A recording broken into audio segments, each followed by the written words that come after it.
হয়েছে। মাদ্রাসাগুলোতে যে মাত্রাতিরিক্ত শাসন করা হয় এটা কি শরিয়া অনুমোদিত? মাদ্রাসা কর্তৃপক্ষ অভিভাবকদের উদ্দেশ্যে কিছু বলুন প্লিজ।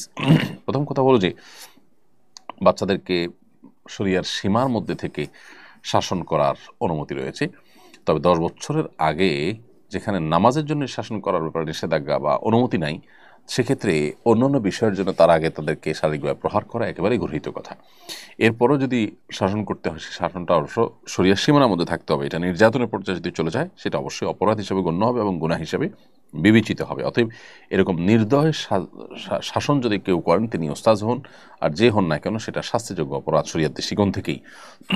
অতএব যেই শাসনের ফলে শরীরে দাগ পড়ে যায়, চামড়া ফেটে যায়, হাড় ভেঙে যায়, এরকম শাস্তি দেওয়া শিক্ষার্থীকে কোরআন হাদিসের জ্ঞান দেওয়ার নাম করে, সেটা অবশ্যই ভুল এবং অন্যায়।